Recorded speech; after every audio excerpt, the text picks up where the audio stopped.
다음 순서는 복음의 기쁨 순서인데요. 프란체스코 교황님의 현대 세계의 복음 선포에 관한 권고문 복음의 기쁨에 관하여 이 시간 조민현 요셉 신부께서 함께 하십니다.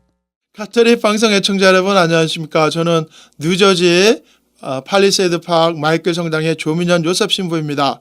여러분과 함께하는 프란치스코 교황님의 복음의 기쁨 시간입니다.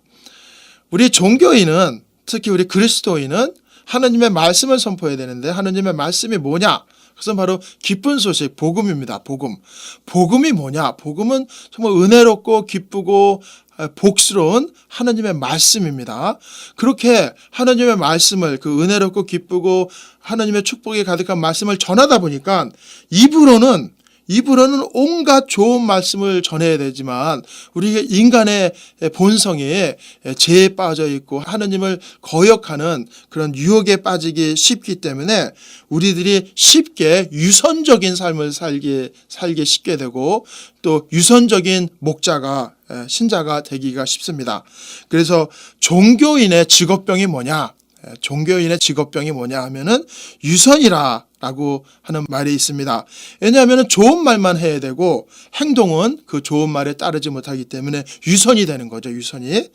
그래서 예수님께서도 자신은 말씀대로 살지 않으면서 남에게 집만 지우고 요구하는 자칭 스승이라는 자들, 즉 바리새이들에게 예수님께서 분노하셨습니다.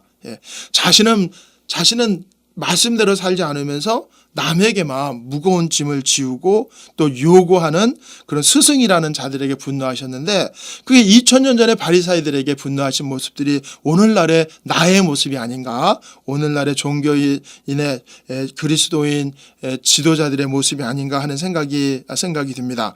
즉 예수님께서 마태복음 23장 4절에서 지기 힘든 무거운 짐을 남들에게 지우고 자기는 손가락 하나 까딱거리고 움직이지 않는다라고 말씀하시는데 그것이 바로 나의 모습이 아닌가 하는 종교 지도자로서의 반성을 하게 됩니다. 그리고 야고보 사도께서 3장 1절에 말씀하시기를 누구보다도 가르치는 이가 즉 선생이라는 이가 더 엄격하게 심판을 받을 것이라고 이야기를 합니다. 그래서 하나님의 말씀을 전하는 복음의 전파자 즉 설교자와 강론자와 사목자가 더 하나님의 말씀을 자신의 삶에 깊이 들어오게 해서 육화되어야 된다. 우리 그리스도인들에게 육화가 가장 중요한 의미라는 거 여러분 다 아시죠? 하나님이셨는데 우리의 똑같은 모습으로 살과 피를 취하신 게 육화입니다. 즉 하나님의 말씀이 정말 하나님의 거룩한 말씀인데 나의 삶의 안에서 피가 되고 살이 되는 매일매일 생활 속에서 나에게 피가 되고 살이 되게 나의 생활 속에서 이루어져야 되는 게 바로 육화입니다.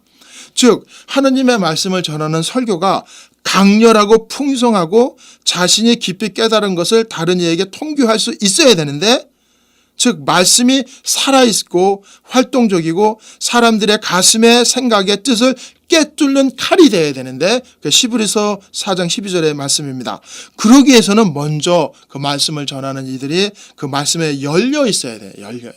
말씀에 열려 있어야 되고 말씀이 내 안에 피가 되고 살이 되는 육화가 이루어지도록 해야 합니다. 그러기 위해서 요즘의 사람들은 진정성에 목말라 합니다. 진정성에. 그래서 설교자가 자신이 알고 친근해져 있는 하느님을 마치 그들이 보는 친구처럼 바로 옆에 있는 하느님이 나의 친구처럼 말해주기를 원합니다. 설교자가 무엇보다도 하느님 자신을 사랑하고 예수님이 자신을 구원했으며 그분의 사랑만이 언제나 모든 것의 중심임을 아는 게 중요합니다. 이처럼 사랑이신 하나님의 아름다움을 만나면 자신의 삶이 하나님을 온전히 찬미하지 못함을 느끼게 되면서 더 큰 사랑에 깊이 충족하게 응답하려는 열망이 자기 안에 일어나게 됩니다. 이처럼 하나님의 말씀에 열려져 있게 되면은 하나님 자신을 사랑하게 되고 그리고 그분의 사랑만이 나의 삶의 모든 것의 중심이 되는 것을 깨닫게 되고 내가 하나님을 사랑하지 못하고 찬미하지 못한 것을 느끼게 되면 그 큰 사랑에 응답하려고 나의 삶이 변화하게 되고 하나님 말씀에 대한 열망이 솟아오르게 됩니다. 무엇보다도 이렇게 하느님의 말씀을 사랑해야 되는 거예요. 흉내내고 척하고 그러는 게 아니라 하느님 말씀을 정말 목말라 하고 하느님 말씀이 사랑해야 된다. 이렇게 하느님께 열린 마음, 열린 마음이 있어야 되는데 그런 열린 마음이 없을 때 하느님 말씀을 들을 시간도 없어. 그리고 하느님 말씀이 자신의 삶을 이끌도록 마음을 열지도 않아. 그리고 하느님 말씀이 자신을 도전하고 자신의 삶과 마음을 변화시키도록 허락하지도 않아.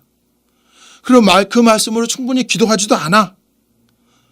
그리고 그 말씀을 정말 진정하게 받아들이지도 않아. 그렇다면은 그것은 한마디로 거짓 예언자요, 사기꾼이고 얄팍한 강대다. 근데 이거는 제 말이 아닙니다. 교황님이 복음의 기쁨의 150장에서 하시는 말씀이에요. 그러면 많은 사목자나 많은 설교자나 많은 사제들이 거짓 예언자고 사기꾼이고 얄팍한 강대에 불과할 수 있다는 겁니다. 그래서 자신이 하느님을 향하는 열정을 키우고 자신의 부족함을 인정하면서 항상 스스로를 그리스도님을 향해 내어놓을 수 있을 때, 즉 베드로 사도가 말씀하신 것처럼 나는 금도 은도 없어. 하지만 당신에게 줄 것이 있어. 그것은 바로 그리스도님 그 자체입니다. 사도행전 3장 6절입니다. 그래서 하느님을 정말 사랑하는 마음이, 하느님을 향하는 열정이 내 안에서 넘쳐날 때 그 말씀을 전하는 힘이 놀라운 축복으로 이루어질 수 있습니다. 그럼 여러분, 다음 시간에 여러분과 함께하는 복음의 기쁨을 갖겠습니다. 안녕히 계십시오.